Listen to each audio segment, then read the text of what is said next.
नर पिशाच को बहुत कम देखा जाता है, लेकिन जब ऐसा होता है तो अधिकारी सबसे छिपाने की कोशिश करते हैं, शायद इसलिए कि जनता डर ना जाए, या फिर वो उच्च दबाव में है जो खुद इंसान नहीं है पर दुनिया पर राज कर रहे हैं। क्या मैं बहुत ज्यादा खुलासा कर रही हूँ? नहीं, मैं तो सिर्फ एक झलक आपको बता रही हूँ। समुद्र से भी बड़ी गहराई को तो आम लोगों से छिपाया गया है। तो चलिए वापस आते हैं नर पिशाच की और जो जिंदा जीवित लोगों का खून पीना पसंद करता है। ये एक ऐसी डरावनी घटना है जिसके बारे में बहुत कम लोगों ने सुना होगा। तो आइए गुप्त आत्मा की दुनिया में उतरे और गहराई से देखें। हेलो दोस्तों, मेरा नाम अमन है। मैं आप सभी का मेरे YouTube चैनल कहानी रंगमंच पे स्वागत करती हूँ। उम्मीद करती हूँ कि आप सभी अच्छे और स्वस्थ होंगे। इसी तरह की वीडियो देखने के लिए हमेशा मेरे साथ बने रहिए। तो चलिए शुरू करते हैं आज का भयानक किस्सा। दोस्तों, आज का जो किस्सा है वो साउथ दिल्ली का किस्सा है। वहाँ पर संजय वन है। वहाँ से लगते ही एक थोड़ी ही दूरी पर एक हॉस्पिटल है। उस हॉस्पिटल के कर्मचारी ने ये किस्सा मेरे साथ शेयर किया। उसने बताया कि वहाँ पर ना कुछ आदिवासी लोगों का घर है। उस एक घर में ना एक निशा नाम की लड़की रहती है जिसकी उम्र 17 साल की है। निशा अपने दादा दादी के साथ रहती है। जब निशा 4 साल की थी ना, तब उसकी मम्मी की डेथ हो जाती है। एक करंट के लगने की वजह से उसकी मम्मी की डेथ हो चुकी है। 6 ही महीने के अंदर निशा के फादर दूसरी शादी कर लेते हैं। जो निशा की दूसरी मम्मी है वो निशा का ज़्यादा ध्यान नहीं दे पाती है। वो उसको निशा में कोई इंटरेस्ट ही नहीं है। वो चाहती है कि निशा जल्दी से जल्दी हमारे जीवन से निकल जाए, इसलिए वो निशा को कुछ खाने पीने को नहीं देती है, ना ही उसकी पढ़ाई का कोई ध्यान देती है, ना ही उसके बाल संवारती है, उसको नहलाती भी नहीं है। निशा के जो दादा दादी है ना, हर हफ्ते निशा को मिलने के लिए आते हैं। निशा का ये हाल देखकर दादा दादी को ना निशा के ऊपर बहुत रहम आता है। निशा के दादा दादी डिसाइड करते हैं कि निशा का पालन पोषण हम लोग करेंगे। वो निशा के फादर से बात करते हैं तो निशा के फादर भी खुश होते हैं कि ठीक है, दादा दादी के पास ही बड़ी होगी, हमको क्या प्रॉब्लम है। अब क्या होता है, निशा अपने दादा दादी के घर पर आती है। निशा के जो दादाजी है ना, वो बहुत बड़े तांत्रिक है। बहुत सारे लोग उनके पास झाड़ फूक करने के लिए आते हैं। बहुत सारे बीमार लोग आते हैं, दुष्ट आत्मा से घिरे हुए लोग आते हैं। जो भी आता है सब लोग चंगे होकर उसके दादाजी के पास से जाते हैं। निशा जब 8 साल की होती है ना, एक दिन वो स्कूल से पढ़कर आती है। जैसे वो स्कूल से पढ़ के आती है ना, तो वो देखती है कि उसके दादाजी के पास ना एक नया शादी का जोड़ा बैठा है। जो दुल्हन है उसकी तबीयत बहुत ज्यादा खराब है। वो ऐसे बस मुरझाई हुई उसके दादाजी के पास बैठी है। उसका पति बात कर रहा है कि जब से शादी हुई है पता नहीं इसको क्या हुआ है, बहुत सारे डॉक्टरों को दिखा दिया, ये ठीक नहीं हो रही है। तो निशा अंदर आती है। निशा अपने दादाजी को बोलती है, दादाजी वो भूतनी तो ना घर के बाहर ही है, इन लोगों के साथ आई नहीं है। तो निशा के दादाजी बोलते, बेटा तू बड़ों की बातों में मत आ। वो अपने दादाजी को बोलती, नहीं दादाजी मैं सच बोल रही हूँ, वो ना जो भूतनी है बाहर ही खड़ी है। इस घर में जितने भी लोग आते हैं ना, सबके साथ मैं दुष्ट आत्मा देखती हूँ जो उनके अंदर रहती है, लेकिन ये भूतनी घर के अंदर आ ही नहीं रही है। तो उसके दादाजी बोले, अच्छा तू सच बोल रही है? बोले हाँ मैं सच बोल रही हूँ। तो बोलते प्रूफ दे बेटा अगर तू उसको देख पाती है। तो बोले ठीक है। वो भूतनी को बोलती, ए तेरे हाथ में जो चैन है ना, इसको हिला के दिखा। अब वो भूतनी क्या करती है, जैसे अपना हाथ झोंक देने ऊपर करती है ना, तो जोर से एक मिट्टी उड़ती है और वो अपना सिर्फ हाथ की उसकी चैन दिखाई दे रही है कि उसके हाथ में से ना एक चैन हवा में उड़ रही है। तो सब लोग एकदम हैरान हो जाते हैं, चौंक जाते हैं। तो दादा बोलते हैं, बेटा ये तू कब से देख पाती है? बोले जब से मम्मी की डेथ हुई है ना, मैं तो तब से देख पाती हूँ। मम्मी से मैं बहुत बार बातें करती हूँ, मैं बहुत सारे लोगों को देखती हूँ। आजू बाजू बहुत सारे दुष्ट आत्माएं जो है ना इधर उधर घूमती रहती हैं। अपने घर में जो भी आते जिनके अंदर दुष्ट आत्मा होती है, मैं तो सबको देखती रहती हूँ। बोले आज ये अंदर नहीं आई है ना, तो इसीलिए मैं आपको बोल रही हूँ। तो उसके दादाजी बोले, अच्छा ठीक है, तू इनसे बात भी कर पाती है? बोले हाँ मैं अभी आपके सामने बात तो की है। बोले ठीक है। बोले अब ये जाने का इसको पूछ क्या लेगी? तो वो बोलती, ए चल निकल यहाँ से, वापस इस आंटी के अंदर नहीं आना, मैं तुझे वार्निंग देती हूँ, ठीक है?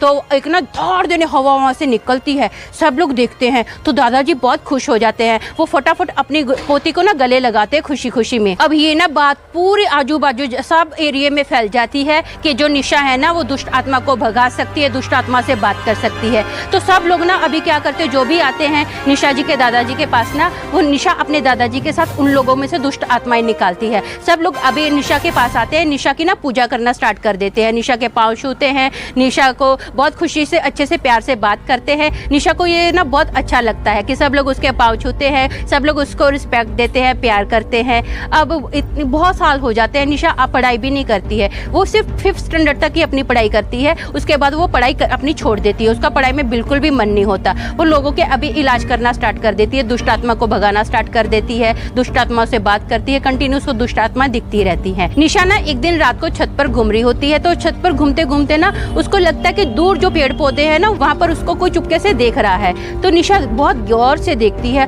तो ध्यान से देखती है ना तो उसको ना एक लंबा सा आदमी दिखाई देता है जिसके लाल लाल सींग है, लाल लाल बड़ी बड़ी आंखें हैं, बहुत ही खूंखार उसके दांत है और वो ना निशा को घूर घूर के देख रहा है। निशा एकदम अंदर से कांप जाती है, हिल जाती है। वो फटाफट अपने दादाजी के पास जाती है और वो बताती है कि मैंने ना कुछ अजीब सा एक आदमी देखा है जिसके लाल लाल आंखें हैं, बड़े बड़े दांत है। तो निशा के दादाजी भी देखकर ना बहुत चौंक जाते हैं, क्योंकि निशा तो जो भी बुरी आत्माएं होती हैं या दुष्ट आत्माएं होती हैं उनसे बात कर पाती है। तो ये निशा कभी डरी नहीं है, ये पहली बार है कि निशा डर जाती है। तो निशा के दादाजी बोलते बेटा डर मत, मैं ना इस घर के आजू बाजू पूरा घेर लगा देता हूँ, एक घेरा बना देता हूँ, वो अंदर नहीं आ पाएगा, तुझे छू नहीं पाएगा। तो निशा बोलती है ठीक है। अब क्या होता है, उसके दादाजी घेर बना देते हैं, कोई दुष्ट आत्मा उसके अंदर नहीं आ पाती है। निशा को आदत होती है सुबह 4 बजे ना नदी में नहाने की। वो सुबह 4 बजे उठती है और नदी में नहाने के लिए जाती है।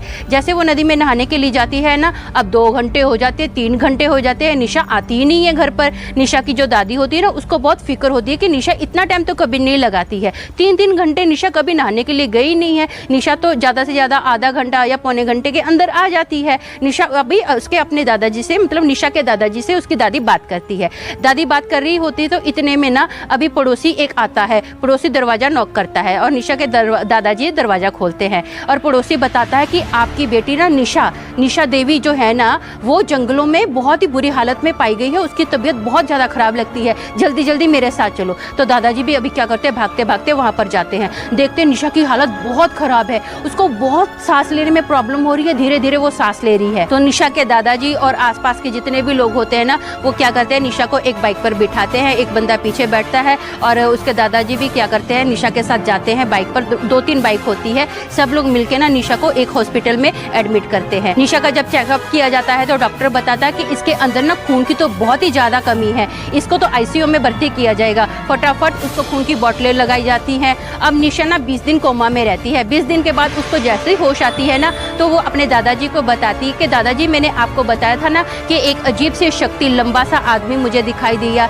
बोले मैं जब नहाने के लिए गई ना तो वो क्या था, वो आदमी ना मेरे सामने आया, लंबा सा आदमी है जिसके सींग खड़े हुए हैं, लाल लाल आंखें हैं, बहुत बड़े बड़े दांत है। वो आदमी मेरे सामने आके खड़ा हुआ, उसने मेरी आंखों में आंखें डाली ना तो मुझे बहुत भयंकर से चक्कर आने लग गए और उसने अपना हाथ ऐसे घुमाया ना, जैसे ही अपना हाथ ऐसे घुमाया तो मेरी मुंडी खुद ही टेढ़ी हो गई और उसने अपने दांत मेरे यहाँ पर गर्दन पे गड़ा दिए और उसने अपना हाथ ऐसे घुमाया ना, जैसे ही अपना हाथ ऐसे घुमाया तो मेरी मुंडी खुद ही टेढ़ी हो गई और उसने अपने दांत मेरे यहाँ पर गर्दन पे गड़ा दिए। उसके बाद क्या हुआ मुझे कुछ नहीं पता है। तो उसके दादाजी बोले बेटा इस बात की चर्चा कभी किसी से नहीं करना, हाँ अपना मुंह बंद रखना। बोले क्यों? बोले हाँ बेटा जैसा बोल रहा हूँ ना बस ऐसा ही करना, मैं तुझे बोल रहा हूँ ना, तेरा दादा हूँ ना, तेरे को अच्छे ही शिक्षा दूंगा। तो बोले ठीक है दादाजी मैं किसी को नहीं बताऊंगी। अब निशा को बहुत होता है कि ऐसा कैसे हो सकता है, मैं तो बहुत सारी अभी आत्माओं से बात करती हूँ, मैं इस आत्मा से कैसे डर गई। तो वो डॉक्टरों से जानना चाहती है कि ये जो दांत लगे हैं ना मेरे गर्दन पर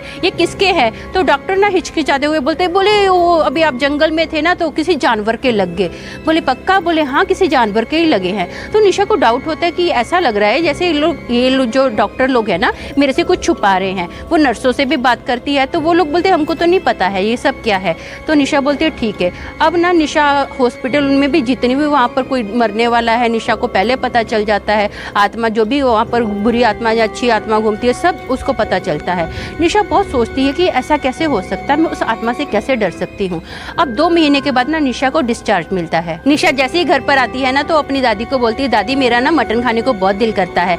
तो उसके दादी बोलती है बेटा तू तो नॉनवेज कभी खाती नहीं है, अपने घर में जब भी नॉनवेज बना है तो इतने सालों से कभी नॉनवेज नहीं खाया। तो बोलती है आज मेरा दिल करता है। बोले ठीक है आप नॉनवेज बनाओगे? बोले हाँ मैं बनाऊंगी। दादी बाहर से नॉनवेज लेकर आती है, नॉनवेज खाती है। नॉनवेज खाने के बाद पूरे घर का खाना खा जाती है, उसको इतनी भूख लगती है। तो दादी बोलती है कि शायद बहुत बीमार थी इसलिए इतना खाना खा लिया, बच्चे को भूख लगी है। तो अभी शाम को भी बोलती है दादी मेरे को फिर से नॉनवेज चाहिए, मटन ही लेकर आना। तो ज़्यादा मटन लेकर आना, अब दोपहर को बहुत कम मटन लेकर आए थे। तो उसकी दादी बोलती है ठीक है। अब दादी इतना सारा नॉनवेज लेकर आती है, मटन लेकर आती है, निशा फिर से उसको खा जाती है। निशा खा जाती है ना, अब पूरा परिवार रात का टाइम है सो रहा है, सोता है ना तो निशा क्या करती है जंगल में जाती है। जंगल में जाती है और वहाँ पर ना एक कुत्ते को पकड़ती है, कुत्ते को पकड़कर उसको कच्चा चबा जाती है। निशा के कपड़ों पे ब्लड लगा हुआ होता है, तो मुंह पर भी उसके ब्लड लगा होता है। घर पर आती है, मुंह तो धो लेती है, कपड़े उतार के ऐसे ही फेंक देती है। अब दादी अगले दिन देखती है कि निशा के कपड़ों पर ब्लड लगा हुआ है। वो निशा को पूछती है, बेटा ये ब्लड कैसे लगा हुआ है? बोले मुझे क्या पता,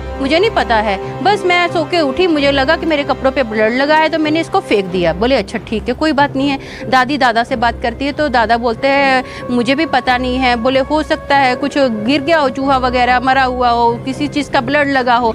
दादा इतना क्या होता है, वहाँ पर लोग इतने होते हैं ना, तो दादा के पास इतना टाइम ही नहीं होता इस चीज़ को सोचने के लिए। अब क्या होता है, अगली रात आती है, निशा जंगल में जाती है, मुर्गी पकड़ती है और अक्खी मुर्गी खा जाती है।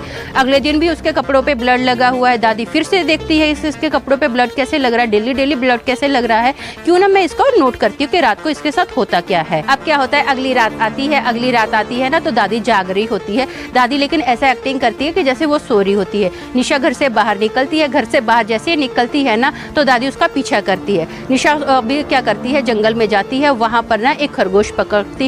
उस खरगोश की मुंडी पूरी टेढ़ी करके अक्खा खरगोश जो होता है वो कच्चा निकल जाती है। निशा की दादी ये देखकर एकदम हक्की बक्की रह जाती है। वो देखती है कि ये इसको हो क्या गया है, ये क्या कर रही है लड़की। उसको इतना डर लगता है ना, वो ना तो हिल पाती है, ना ही उसके मुंह से कुछ वर्ड निकल पाते, उसकी जुबान खुलती ही नहीं है। जैसी सुबह होती है ना, तो निशा की दादी जो होती है ना, वो निशा के दादाजी को ये पूरा किस्सा बताती है। तो उसके दादाजी बोलते हैं ठीक है, आज किसी को घर पर अंदर नहीं आने देना, मैं ना कुछ जाप वगैरह करता हूँ, इसके ऊपर तंत्र मंत्र पढ़ता हूँ, इसको ठीक करता हूँ। इतने में ये दोनों आपस में डिस्कस ही कर रहे होते हैं कि एक ना गाड़ी आती है। उस गाड़ी में से 4 बंदे उतरते हैं। उन्होंने एकदम काले कपड़े पहने हुए हैं, अपने चेहरे पर मास्क लगाया हुआ है, हाइट में बहुत लंबे हैं, उनकी सिर्फ आंखें दिख रही है, उनका पूरा चेहरा तो नजर ही नहीं आ रहा है। पूरा उन्होंने अपने मास्क से अपना चेहरा ढका हुआ है, आंखें ही दिख रही है सिर्फ उनकी।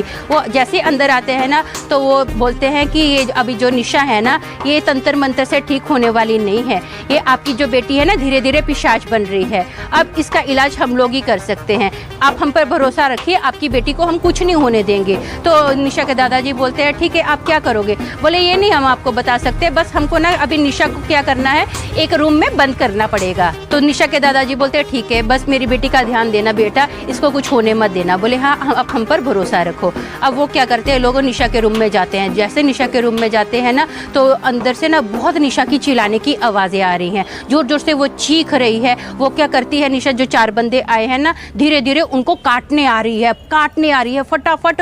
अभी वो 4 बंदे जो होते हैं ना, निशा को क्या करते हैं, एक रस्सी से बांध देते हैं। और वो जो भी अंदर करते हैं, ये तो मुझे नहीं उन लोगों ने बताया कि क्या होता है, लेकिन ये जो प्रोसीजर था ना 3 दिन तक चला। 3 दिन के बाद वो लोग अब सुबह दिल्ली आते थे और रात को जाते थे। निशा के साथ अंदर क्या था ये नहीं मुझे पता है, जिसने ये किस्सा शेयर किया है ना, उन्होंने बताया कि 3 दिन के बाद निशा एकदम ठीक होगी। तो उसके जो दादाजी थे ना, वो दादाजी बहुत खुश हुए। उनको बोले कि बेटा आप बताइए आपकी क्या सेवा की जाए। बोले कोई सेवा नहीं है, बस आपकी बेटी ठीक है, सही सलामत है, एकदम नॉर्मल इंसानों की तरह है। तो निशा के दादाजी उसको उनका बहुत बहुत धन्यवाद करते हैं। वो लोग निकल जाते हैं वहाँ से।